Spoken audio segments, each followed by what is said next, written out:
Welcome to the Power Up Talk Show, a talk show where we bring community leaders and inspirational people together that are making an impact in our community. Hello, I am Sandy Spady, your host. Let's begin this journey together. Before I introduce my amazing guest, we are going to take it over to Dion Bass with Songbird Cocktails. Dion, what's happening? Hey, Sandy, how's it going? Great. So, I was thinking about it the other day, and I was like, man, what am I going to do on the show? And I decided to give you the one thing that I always give my wife, and it's a cocktail called... Wait, is that legal? Oh, it's totally legal. Okay. Just teasing. It's called The Last Word. Okay, I like it. So this cocktail begins out with a little bit of lime juice.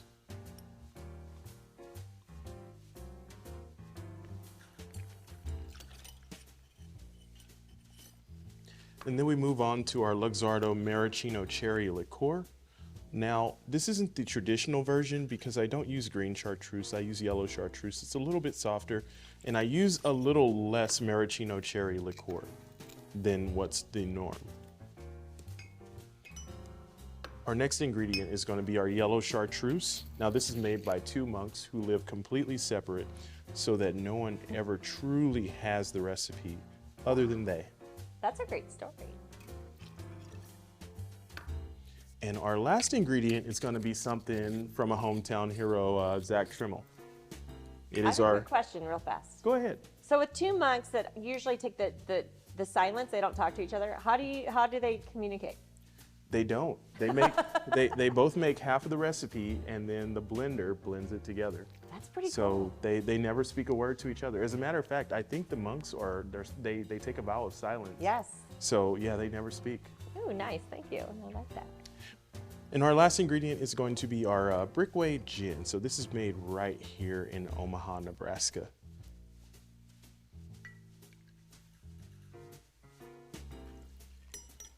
So when made properly, this drink is going to be very herbal, refreshing, with a citrus and floral finish.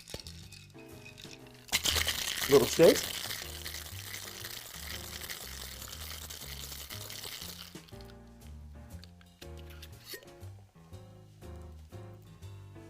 Now for this one, since we're aerating citrus, we're going to give this a double strain.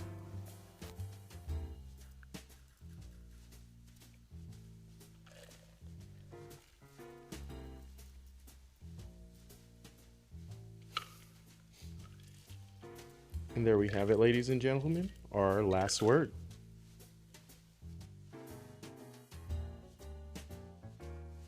Alrighty, here we go. Let's have a cheers with Justin. Whoops, get over. Cheers. Okay. Whew. Dion, that could be dangerous. Kind of tastes like, no, I'm not going to say it. It is good. That's what that is. Alrighty, we are excited to begin today with my special guest, Justin Ogburn. I have a funny little story about Justin. Uh-oh. I feel like Justin knew me way before I knew him. Here's the story.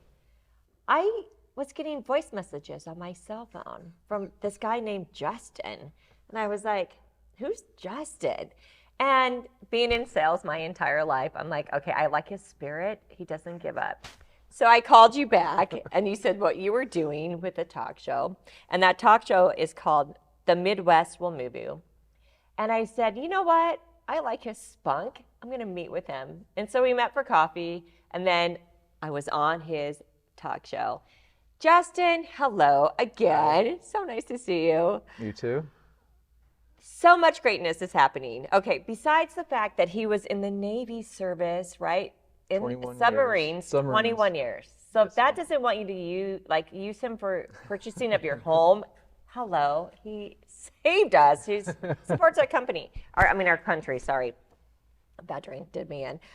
He is such a great human, and I just want to ask you, how do you go from Navy, he is a real estate agent, by the way, Navy to real estate?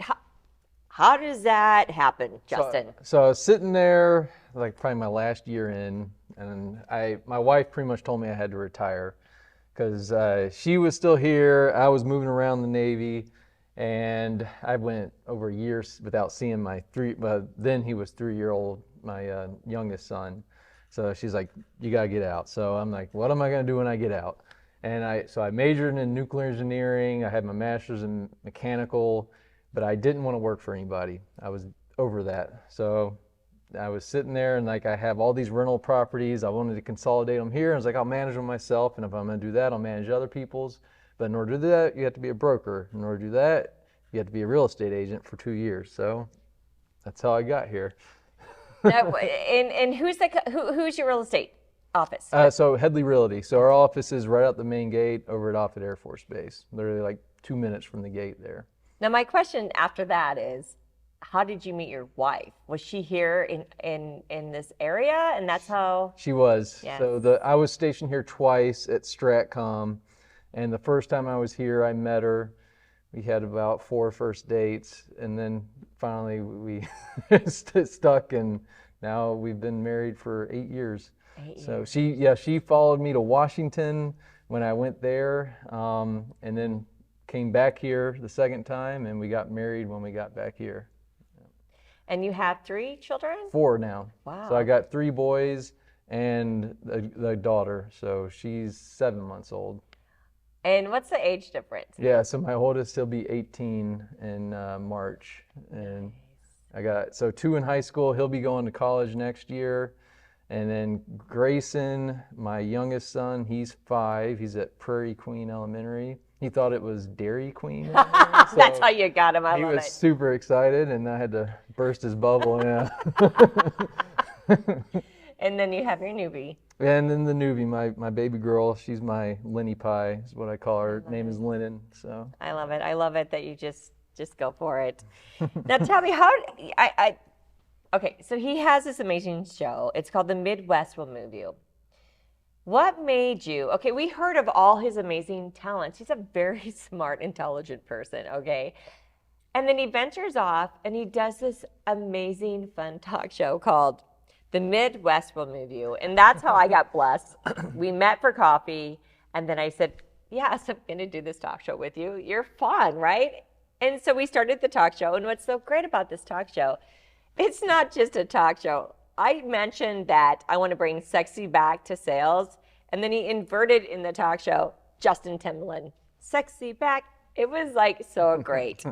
So how did you begin this talk show? I think I was just sitting there at my desk, because when you get into real estate, you don't really, like any job, you don't know what you're getting into. And I'm like, well, I got to do something. I got to meet people. So then I kind of started thinking about different ways to meet people and thought that was a great way. So I kind of ventured out. That is definitely not my forte. My expertise is shooting videos or anything like that. And then I just started kind of reaching out to people. I started calling you. Actually, I think I saw that you had a ribbon cutting, and that, like, what you were doing was perfect for what I wanted to discuss on my show. And that's kind of how it started. And we had a really good time. You'll have to check it out. How do we find that show again? So it's on YouTube, any of the podcast channels. Just search for Midwest Will Move You, and you can probably find it. And what's so great is that he brings entertainment into it and fun graphics. So once you start watching it, you can't stop. Like if you get on his Instagram, you're going to be there. Like you'll be like an hour later, like I'm still on Justin's Instagram, because he has so much fun with it. I feel like you were set free after you left the Navy service. Like, yeah, a little bit. To be you, right? I love it. I finally got my hair cut now. Yes. It's a little shorter than when you saw me. I know, because he showed up and I'm like, you look a little different, because his hair was long. Yeah. I'm like, you look different. It was such a great thing. So if you want to be on his talk show, I would definitely reach out to Justin. It's such a good time. He makes you feel comfortable, and you get to be a part of something really fun, right? Life is about having fun. Tell me, I saw that on your Instagram or website, the hassle-free approach. Now, I have known a lot of realtors, and I know everyone really goes with who they're comfortable with. And when I saw the hassle-free approach, tell me about that. So I've been, like I said, a little over a year now. My favorite clients to work with, I think, are military, probably because I lived it for so long. So my goal is to make their transition to the area into a new house as easy as possible for them. So I've had some where I do virtual tours before they even get here, and they're willing to put an offer on a house sometimes based off the videos that I show them, which is kind of scary for me because I'm like, are you sure? Because you haven't seen this place in person. So when I show in a house to somebody, I'm almost trying to make them not buy it because I want to make sure it is the house that they want when they move into it. So I'm very good at details. That is what the Navy taught me. So I try to get ahead of problems and solve them before they even happen. And that's what I find so amazing about Justin. So he's this detailed, orientated, service, smart, intelligent, and yet he really is so approachable to work with because he's just easy, right? You have those real estate agents that are just like in your face. They try to like drive up to your house and knock at the door. Are you sure you don't want to sell your house? Right? Like we've seen them all, right? There's between financial advisors and real estate agents, like we've seen every personality. But what I like about you is that you're so down to earth and you have fun with people and you're so honest. I love that approach. What do you see yourself in the next 5 years approaching? Like you had this checklist. Where do you want to be in 5 years with your industry? So right now I'm building a website. So it's going to be geared towards sales and property management. And then it's also going to have my blog and my posts and everything for Midwest Will Move You in there. So I like that I'm doing that already. I'm kind of putting the cart before the horse, I feel like, but I can transform that into anything I want in the future. So long term, what I really want is to have my own brokerage, my own property management company, my own team. I'm thinking big scale. I like working with people. I think I do that well. And I'd like to get new agents, teach them what I've learned after I've had a little time under my belt and kind of nurture them. Real estate's a hard business to get into and be successful.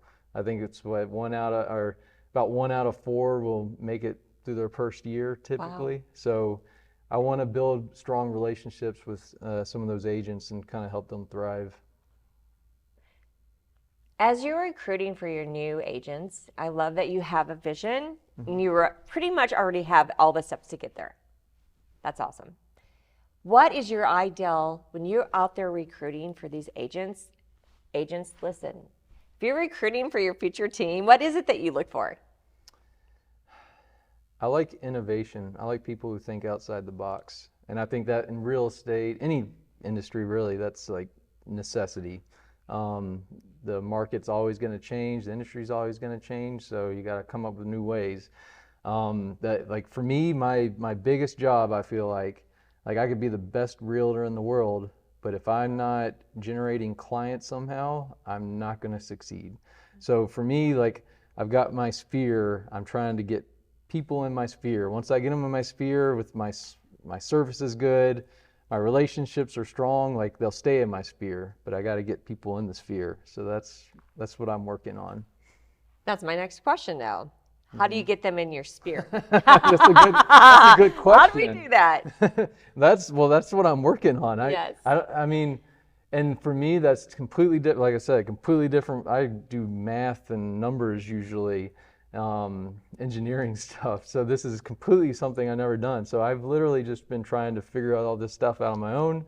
I throw stuff at the wall and see what sticks. So that's how I started Midwest Will Move You, one of the reasons, so I can meet people that way. I want people to be able to find me, especially military, because that's who I love working with. So I need I need military to find me before they're even getting here to Omaha, so I can help them find a house, help them relocate to the area.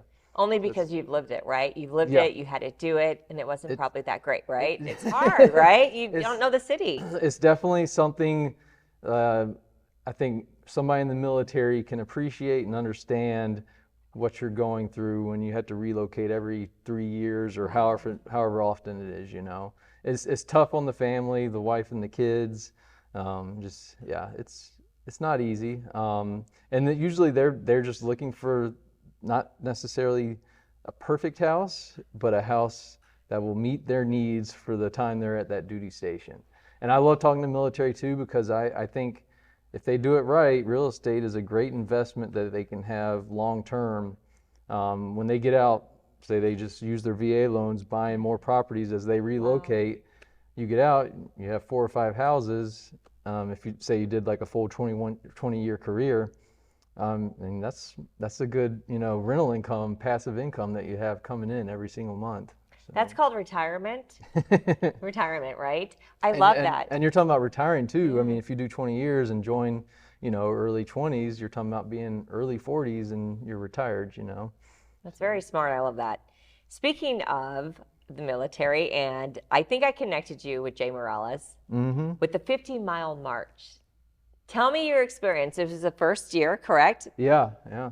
Tell the audience what it is and tell me your experience. So 50-mile march, group of, it was 90-some individuals this year, walked from the Capitol in Lincoln here to Omaha in 22 hours. So we started at about 5 p.m. on the evening on a Saturday, and then we finished up on a Sunday in the afternoon about 3. How many years have they done that? Do you know? I want to say it was the 5th or 6th. It hasn't been around very long. And when they started, it was a group of 4 or 5 people, I think, and they just started walking pretty much. If you had to guess, how many people do you think were there this time? Oh, well, so walking, it was about 90-some, I want to say. But we finished over at Nebraska Brewing Company, and there was a ton of people there when we finished, people cheering us on and stuff. So it was really awesome. Any good stories you can share with us on that? That's a 3-day walk, right? Like well, 3 days in 1 day. Yeah, anything you can share that you might like, wow, like anything? So the worst part for me actually was not the walking, it was the stops. So we had some quick stops, 30 minutes to an hour, refuel, bathroom breaks, that type of stuff. But it starts getting cold in the night, and then when you sit down, everything tightens up. So that was the hardest part for me, actually. The best part was actually if you're walking and you need to pull over on the side to take a quick bathroom break, because surprisingly, running to catch up with the group felt way better than just walking. It works a different muscle, I guess. He's definitely in shape. We're going to throw that out there. He's definitely in shape. The other question is, as a part of the 50-mile march, I bet you met amazing people, right? Yeah. Did you know people already that you met through the military, or is it a mixture of both? I'd say a mixture of both. And the majority of the people there, I to be honest, I had never met. So you just meet a ton of interesting people. And did I even say what we were raising money for? Let's share I don't think I did. Jay. I don't think I did. We got you, yes. So it's raising money, and all the funds go to local nonprofits supporting veterans who are facing homelessness and mental health challenges. So. What's sad is that we really shouldn't have that problem. I mean, if someone gives service for their country, so government, just kidding, just kidding. But yes, there's a need for that, for mental illness and for homeless. When I see homeless veterans, it's like, we shouldn't have that. It's very sad. Do you know like how much they raised or what? It was in the ballpark of, after this last one, it's over 500K, I want to say now. And I know their dream is to get some land, have like a tiny village of small houses where, veterans can be there or in need and can get back on their feet. So. I love that vision. I'm liking right now visioning that, and I think that's beautiful. Jay, good job. I love that.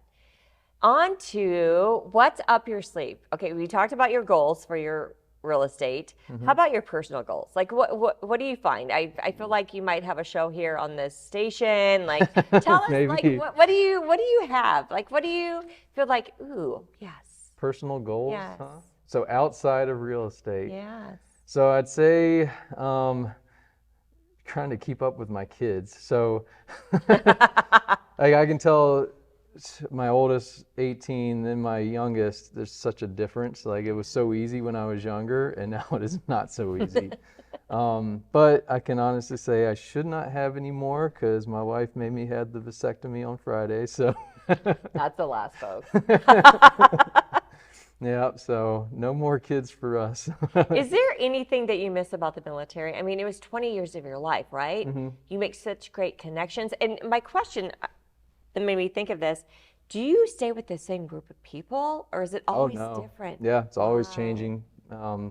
You'll kind of, especially like so submarine community is kind of a tight knit community normally. Yeah. So as you're moving around, a lot of times you'll come across like same people, which is really cool. You haven't seen them in like 10 years, you know, and you get to catch up. But I think that's probably the thing I miss the most. You definitely get to know somebody when you're shoved in a little, you know, steel rod under the water for months at a time, uh, and can't see the sun.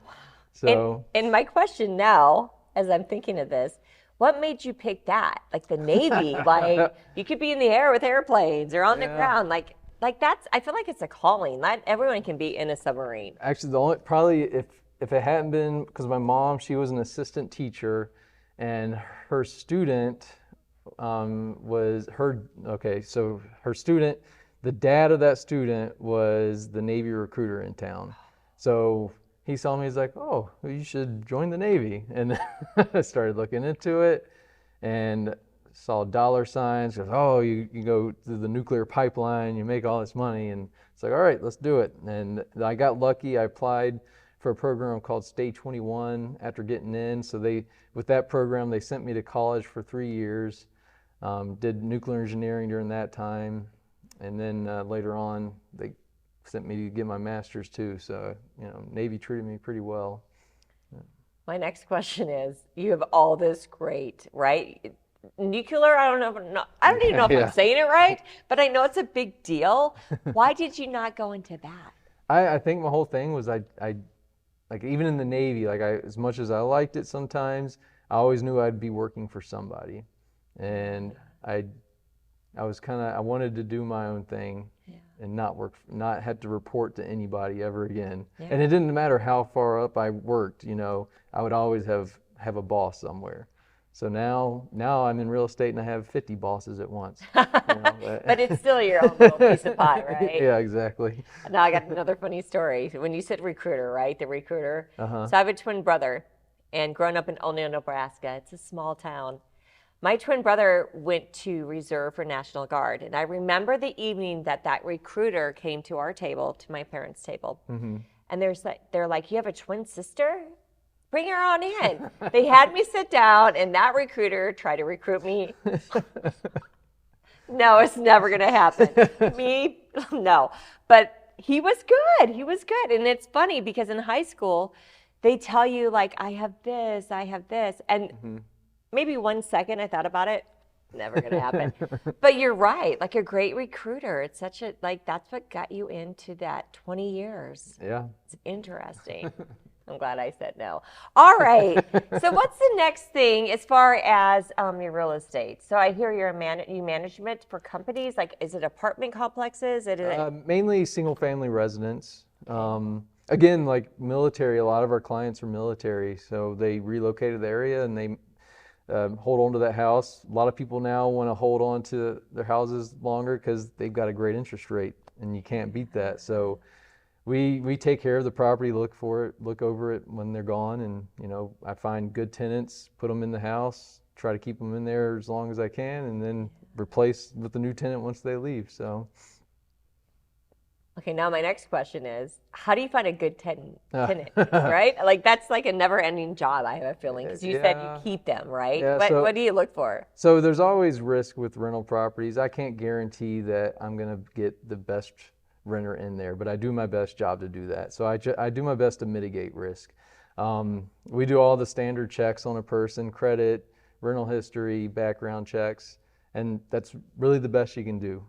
So the best indicator I've seen is credit. That means you're going to have a tenant that's going to pay on time typically, and usually they're a responsible adult that will take care of the property as well. Is it usually military? Like the tenants for the renters? We have quite a few that are military, but we also have some that aren't. Yeah, so it's about a 50-50 mix, I'd say. And how many of those do you manage right now? Oh shoot, at Headley Realty, there's 200 or so. Wow. But for me myself, like since I started a year ago, I think I've gotten 20 that I'm managing myself now. So trying to keep growing that pretty much, and if I keep keep it going, I'll be pretty soon, getting it where I'm in the hundreds, so. Wow, that's amazing. So Justin, I need to know, what do you do for fun? It seems like you have children, you have a wife, you have all Yeah. this responsibility, but I know you have to do something. Like, Yeah. where's like, it's my time? If I get time, I would love to just sleep. New parent, 9 months old baby, yes. But actually, our baby, the girl though, she is by far the best baby we ever had. I mean, she actually sleeps through the night a lot of nights. She's great. But I think I mean I love going to the gym. I've always liked that. It's my outlet. So I'm getting older now, so it's not quite the same as it used to be. That I would love to be able to lift like I used to be able to, but I don't think it's going to ever happen again. But I still like to go about, every weekday. Kind of helps break up the day and give me a break from work. Is there anything out there you want to tell the audience, something about you or how we can get a hold of you, or anything that you'd like to share with the audience today? This is your plug. Let's plug Justin. Uh-oh. Yeah. Anything. So, well, how to get a hold of me? Yeah. I mean, you should be able to find me online pretty easy, but, I answer my phone, text, or phone call almost immediately. If I don't answer it, I reply very quickly. I won't just say my emails or anything like that, but that's anything like that. People can find me and reach me. Plug for Justin. Hold on. Do I have a second to think? Yeah, you have 20 seconds. You need to sit for that first, folks, and then we're going to plug away. Yes. Plug for Justin. Yes. Okay. I guess local businesses is who I would love to meet, and nonprofits. Those have been my favorite interviews I've done so far, actually, of the nonprofits. Like Moving Veterans Forward, 22 Heartbeats. I met with both of them. That's actually my passion, I think, that I found with doing the Midwest Will Move You. It's my favorite interviews I did by far. Besides mine. Of course, besides yours. No, I love that. I'm going to do a plug for Justin. He's a good human, right? And he has served the country for 20 years. He's a great father, a great human, a great man, and trustworthy, right? And he's smart, and he has a sense of humor. So why wouldn't you use Justin? Justin, thank you so much for being on this. It's such an honor that you bothered me, and I was so glad. I had so much fun on that interview. So make sure you follow him on his Instagram, The Midwest Will Move You. And remember, it all begins with wanting to make a difference, like you do. The Midwest, military, father. Go out and make a difference and be the change. Be the one that is doing something to help others, like Justin does. I like it. Eerie. You're a good man. Thank you. Oh, Thank you thank for being you. on the show. And remember, power up each other, because we have nowhere to go but up. Thank you.